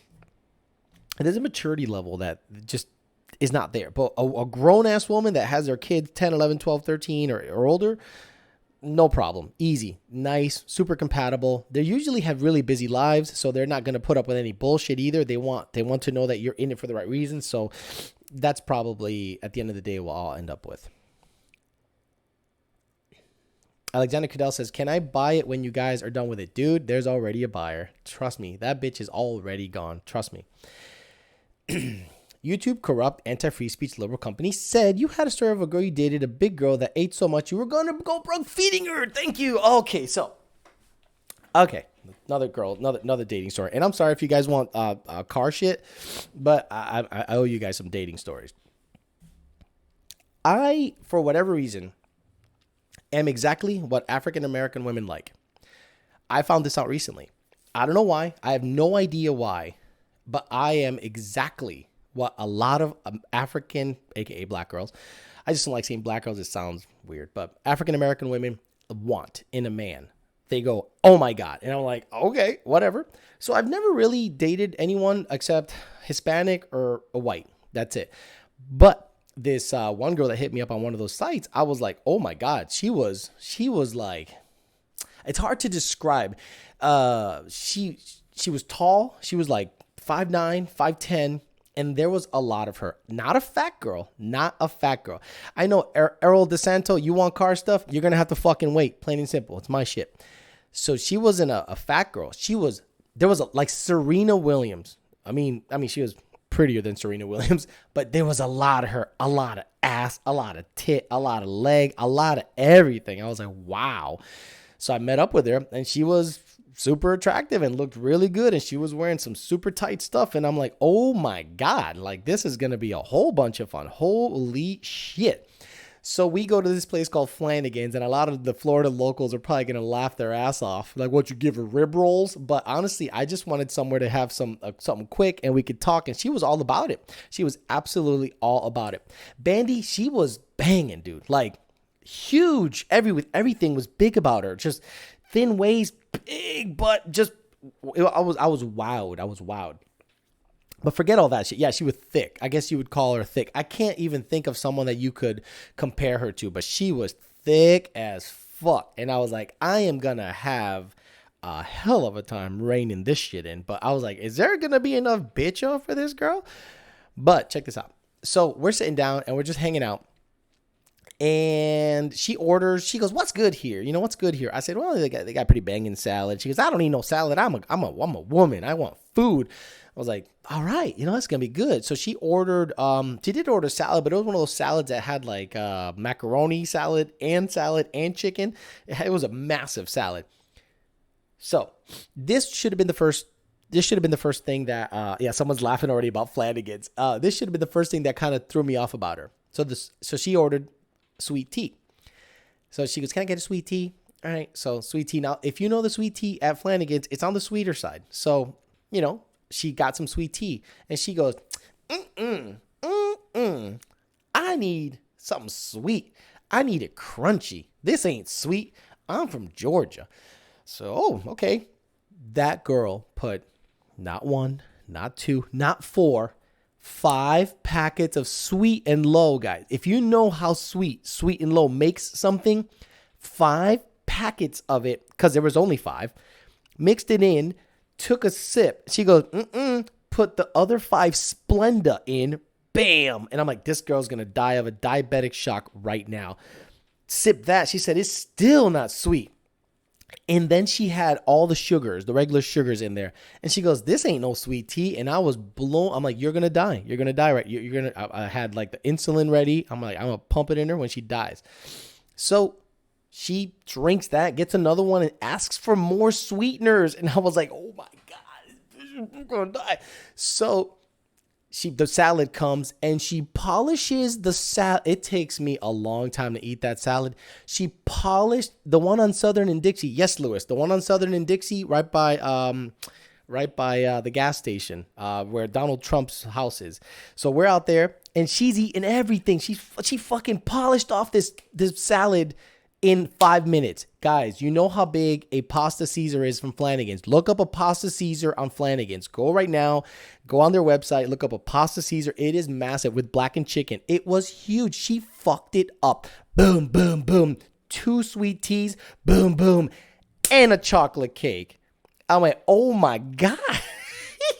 So she was like 31 years old. So I'm thinking either she needs to eat this much to maintain this weight, or in about 3 years, she's going to look like Eddie Murphy in, what's that movie where he dressed up like a doctor or whatever the fuck? Dr. Doolittle. She's going to look like that in 5 years. She was thick, dude. So she had a pasta Caesar, 2 sweet teas with a bunch of sugars in them, and then chocolate cake. If you know the chocolate cake I'm talking about, it is ridiculous. Probably 10,000 calories in that sitting. It was unreal. I was in awe. I was like, this girl's going to... she's going to pass out. You know, she have a sugar high and then come right off of it. So I'm eating like impressed. I'm like, it was impressive to see her just chow, but she was still very much a lady. She wasn't like, you know, she was a lady, you know, she was eating, but fast. Like, God damn. So she goes, where are we going now? And I was like, oh shit. Okay. There's more. I said, we can go downtown West Palm, walk around Clematis. So if you guys know downtown West Palm, Clematis area, before they fucking tore it apart, was very nice, is very nice. They're just building it up again. We went down there and went for a walk, and we walked all the way down to, we walked from downtown West Palm to Clematis, and at that corner, there's a gyro or a gyro, whatever you get, those Greek things, gyro place, and she goes, that look good. I'm hungry. I was like, what? I was like, you're hungry after eating that pasta Caesar and the 2 sweet teas? She goes, yeah, I'm hungry. Can I get me one of those? And I was like, all right. We went in there. Okay, so a pasta Caesar, 2 sweet teas. My bill was like $80. And then the gyro, and I couldn't eat anymore. The food was coming out of me. She had the whole gyro. She had a buffalo chicken gyro, big motherfucker. She polished it off with a regular Coke, not a Diet Coke, a regular Coke. And then she got a regular Coke to go. So this is the most fucked up thing about the story though, right? I think I could have smashed that night. I think I could have. So I'm already like freaking out because I'm $140 deep into this date, 2 meals, 4 drinks, 2 sweet teas, 2 regular Cokes. I'm like, she's going to take a massive shit later. That's what I was thinking. I'm like, this girl is going to drop the biggest deuce that you'll ever see. So I'm thinking, so you could tell she was into me and I was into her, but man, the food just kind of blew me away. So I'm like, wait a minute. Should I smash? Because what if I'm smashing it so good and she has like 14 pounds of food in her. What if she farts in my face while she's riding? I'm like, no freaking way am I going to smash tonight. I'm going to let that shit digest. You get rid of it. Call me in the morning when you take your morning shit and shower. But all I was thinking was, I might be able to smash tonight, but I ain't going nowhere near that shit because she still has to process all that stuff. Because look, when you eat a meal, you're farting later. You're like, ugh. And then the next day you drop that big hot deuce. That's all I kept thinking. So send her on her way. And the whole time I was looking at the bill going, I'm going to have to feed her 2 meals in a 2-hour span. Imagine if I have to be with her a whole day. That'll be that'll be $300 to $400 a day. No, thank you. So there you go. There's my date story with the, I don't want to say a fat girl. She was a big girl. And again, for whatever reason, black women, African American women, I fit like their type for whatever reason. No idea why. Back to stories. Back to questions before I get too off kilter. Michael Vick says, 13 GT manual with a stage 2 P1 SE Pro Charger tuned by Lund. Can I get a good deal right now? I can get a good deal right now with a VMP Gen 2. Would you recommend making the switch? I've never been in a TVS car. The TVS car is going to hit down low a lot harder than the Pro Charger car, but up top, the centrifugal is going to pull better. So if you like that constant long pull, keep the centrifugal. If you want some grunt down low, yeah, get a TVS. Alex, 19 GT Auto, GT, trying to rev to 8,300 currently. Why? Why are you trying to rev to 8,300? That doesn't make any sense. I'm going to stop right there. That's dumb. You don't need to rev to 8,300. Done. Bye. Gary Cooper says, 12 GT, 52,000 miles, I guess. Full bolt on. Bam, O2 codes every day. Bad tune. You might have a bad O2. Did you ever think of that? Do you have cats in the car? If you took the cats off and they thought the cats are on it, then you'll throw O2 codes. Devin Brewer says, Alex, if I'm looking to buy an S197 and I'm looking at a 2014, how would I know beforehand if it had a Gen 2 motor? I love the 1314 look, but I want a Gen 2. If you look at the cylinder head where it comes out under the intake manifold, if it's rounded on the end, it's a Gen 1. If it's very jagged, almost square-like, it's a Gen 2 head at least. That's the best I could do for you, brother. David Martin just said BAP. Did you ask something else before? It just says BAP. Great. What do you think is the fastest stock car the GT500 can take from a roll? The fastest stock car the GT500 can take from a roll. A ZL1 Camaro? I think the GT500 has that shit covered. How about 8250? No, why do you want to rev so high? Even with cams, 7,900. Even with cams. Stock, 7,500. Answer it, bro. Don't be like that. I already did. You don't need to rev that high. There's your answer. Stop thinking you can rev that high and make power. Even if you have aftermarket cams, you ain't going to make power after 7,800, 7,900 RPMs. You're just not. You're just revving the piss out of it for no reason. Now, if you got ported heads, wild locked cams, big high-rise intake, yeah. But you're on stock shit and maybe a set of cams? No, man. 8,300. Even with comp cam stage 3s, I don't want you to go over 8, period. I'm not sure if you discussed it before, but I want to go see Ford vs. Ferrari. I was wondering your thoughts. Was it a good movie? I didn't think it was a good movie. I think it was cool to learn about Ken Miles. But as a movie on its own, if I wasn't a Ford fan, I don't think it was a good movie. Once I'm done with my NA setups today, pick up a Gen 2R or Whipple Gen 2 kit. This will be my daily for a while. Yeah, man. Either supercharger will do good for you. 15 to 17 S550s are becoming cheap as fuck. Just your average security says. He is right. Force Fed Coyote said, did she call back wanting to meet? Yeah, the big girl, we talked a little bit more. We were going to mess around and everything, but I just didn't want to. You can go up there and smash and then give her I'm actually a nice guy. I'm not going to go up there and smash, letting her think that I want to pursue something else. If I don't want to pursue something else, I just won't smash. Unless we're just smashing. And she's like, I just want to smash? Okay, we'll smash. But did you eat? What'd you eat today? Okay, I'm done with, once I'm done with, okay. Yeah, retarded 83, Vinny's Custom says, yeah, retarded 8,300. Shut the fuck. JP Stang says, Whipple Stage 2 free-flowing exhaust pump gas versus your Vortec intake roll race, Mexico. Who takes who to Gapplebee's? Depends on how much boost you're running, but if we're both at about 11 PSI, I think I got you covered because the Whipple keeps pulling up top. Whipple 3.0 or Whipple Gen 3? Both of them make about 700 on pump gas, so it might be a driver's race and see who gets out on who. Yonsei50 says, Kawasaki, Honda, Yamaha, Suzuki, what's your choice of bike? None. Honestly, I don't know enough about bikes to give a shit. I mean, I was a huge GSXR fan when I was a kid, and then I was all about the Hayabusa, and then I was all about what's the one that Ducatis have some fucking sick looking bikes. But in terms of the Jap bikes, I literally don't know shit about Jap bikes at all. People got it all wrong. You a fat chick with a pretty face and hit the gym together. Nope. Because if you are going to change her, if you're going to try to change her, she's going to fight you on that. Trust me. If she's not into the gym as you're into the gym, she's not going to get into the gym because then you're trying to change her. That food bill scared the shit out of him. Damn straight. It is expensive to date. And if you got a girl that's constantly hungry, that's going to dip into the carb budget. So, no.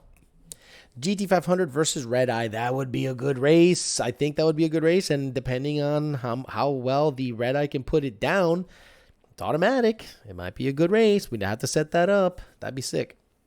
Who the hell keeps hitting me up? God damn, my texts are blowing up. Okay, making sure everyone's good.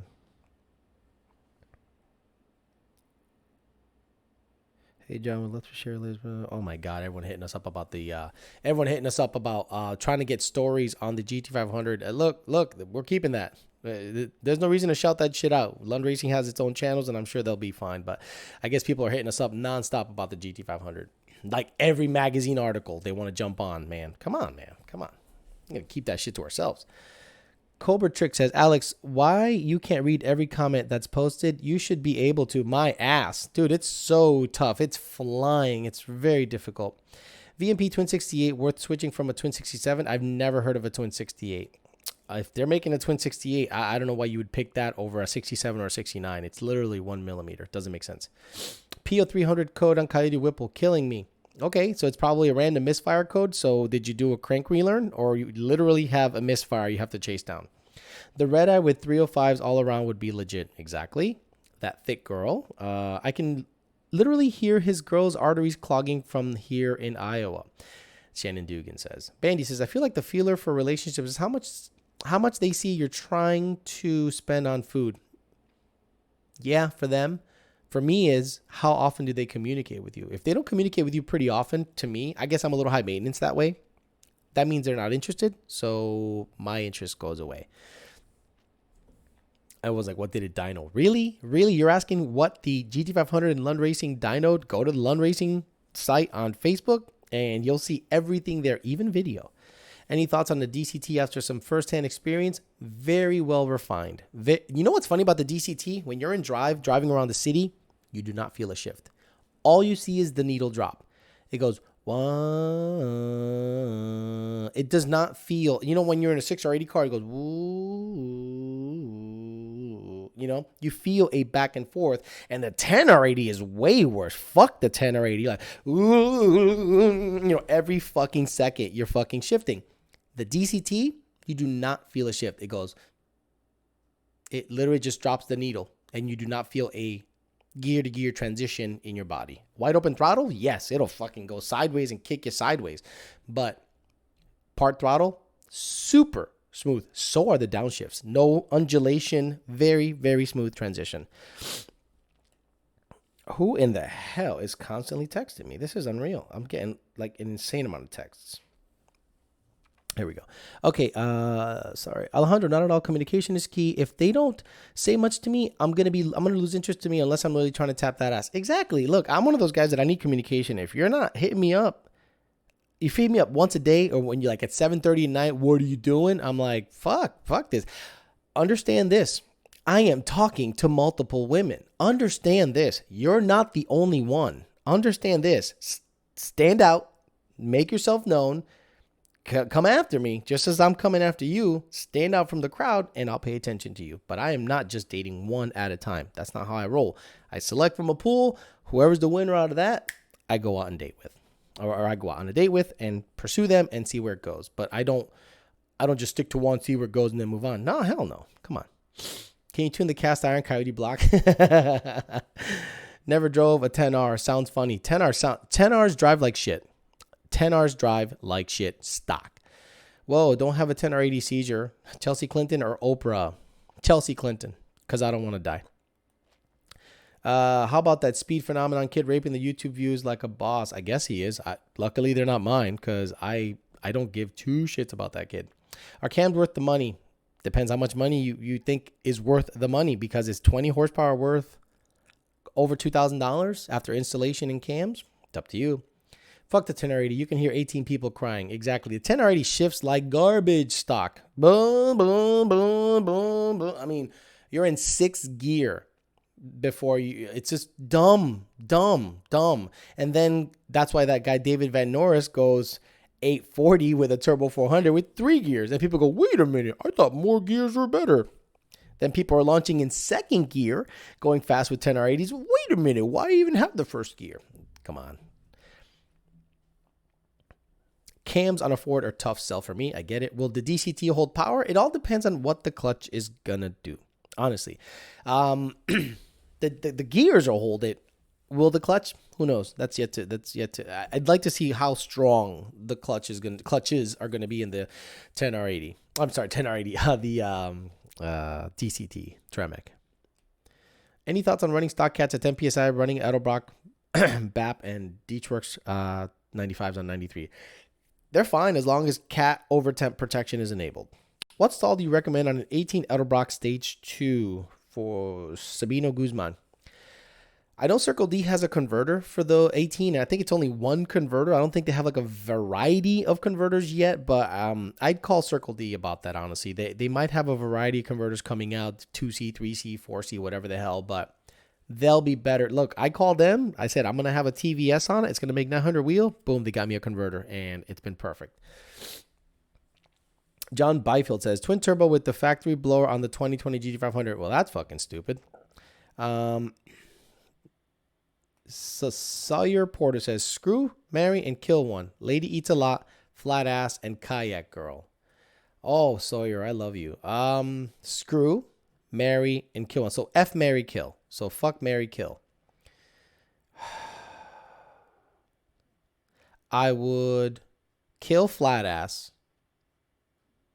fuck lady eats a lot, and marry kayak girl.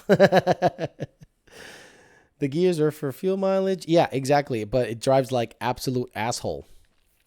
Mantic clutch swap on the DCT. I think it's a wet clutch style. I think it's like encased in fluid. So I think that's going to be a tough sell. Chelsea got a fake dick. You're getting pegged for show. Oh, that's great. I'm getting tired, Alec. You're running into my bedtime. Okay, Earl, we're going to cut it short because it's almost 10 o'clock. I have been on for how long? It should say stream settings, analytics. I've been on for a long fucking time. I have no idea. It usually says here how long I've been on. Stream health, merchandise. Y'all haven't bought shit. Fuck all y'all. Anyway, let's end it there because I started around 8:15 or so, and it's over an hour and a half. So let's just slowly start to wind it down. I can talk all day. So hopefully we're going to get some E85 in the 2020 GT500 really soon. I think we got some injectors picked up today.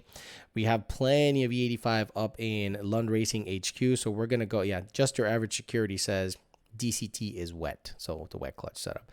So we're going to kill Lady Flatass for a lack of fat ass. I'll just kill her because you're not going to screw her or marry her. You're going to screw her. You can have a bad time with a flat ass, and you're not going to marry her because she has a flat ass. Mr. Perfect says, my 10 already shifts smooth and normal. It's stock. Yeah, bullshit. Just give it about 3/4 throttle and the pressures come up a little bit, and it sucks. It's the worst. Someone said 77 minutes. I have been on for 77 minutes. Oh, my God. That is a lot. Let's end it there. Look, be on the lookout on the Lund Racing page. We're going to make a lot more pulls tomorrow on the GT500.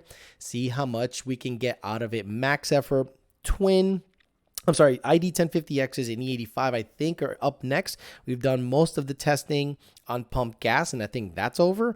We're pretty comfortable with the amount of power that's coming out of it. 760 plus rear wheel horsepower is insane for a car that is pretty lightly modded, just free-flowing exhaust, took the filter out, and some boostane and octane booster, and it's super, super happy. So let's get out of here. Let's end it. Oh my God, Dyno track has sent $25. Now I got to stay. You sure you don't want to tune my Factory 5 daytime like I asked you last week, Dyno? No, I'm not going to tune a specific cam lope tune on any control pack car. There's just too many things missing from that calibration, and to make it lope properly is not worth our time because we do not charge for the cam lope tune, meaning we will not fuck with it. It either chops or it doesn't, and it chops really well on the factory stuff, and on the control pack strategy, it just doesn't. And I am not going to go out of my way to make a cam lope tune. Get cams in it, lock it out at a nice angle. they'll chop just fine. Cedric White says, I'm late, but how is the GT500? Cedric White, love you, but you're going to have to rewind once this show replays because I'm not going to go through that shit all over again. Thanks for listening, guys. Let me get out of here. We'll talk to you next week. Tomorrow morning, probably, I'll be releasing video on Greg Kong's LS and LT 2650 blower upgrades. Be on the lookout for that. Talk to you later, guys.